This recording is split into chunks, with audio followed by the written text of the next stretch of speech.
Olúwo is not a disgrace to his family. Mi ò mọ problem yín. Nítorí ẹ̀gbọ́n lọ sí fìlà Mẹ́kà ló ṣe wá disgrace sí family ẹ̀. They play.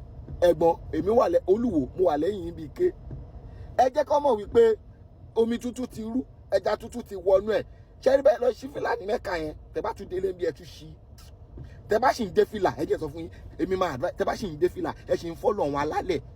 Àwọn alálẹ̀ ló ní pé kí èèyàn tó bá jọba kó má ṣe adé, ẹ̀sọ́ adé dànù.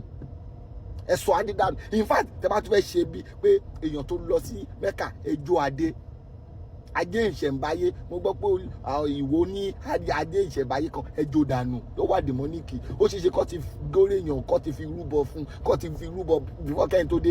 Ẹ̀yin jẹ́ kó mọ̀ wípé omi tútù ti rú, ẹja tútù kẹ́ ti wọnú ẹ̀. Ẹ̀yin tẹ́ jẹ́ ẹ̀gbọ́n Rashidi ti wọnú ẹ̀ báyìí. Ẹ jẹ́ kó mọ̀. Mi ò mọ problem ẹ̀yin èèyàn.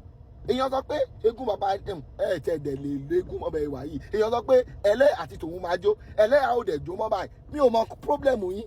Mi ò mọ problem ẹ̀yin èèyàn yìí. Ẹ fi ẹ̀gbọ́n Rashidi sílẹ̀. Ẹ fi ẹ̀gbọ́n Rashidi sílẹ̀. Kí ni problem yín báyìí? Ẹ̀gbọ́n ẹ jẹ́ kó mọ̀.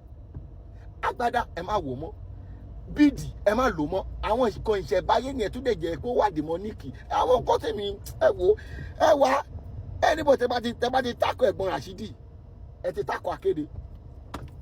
Mo ń sọ fún yín for free ni.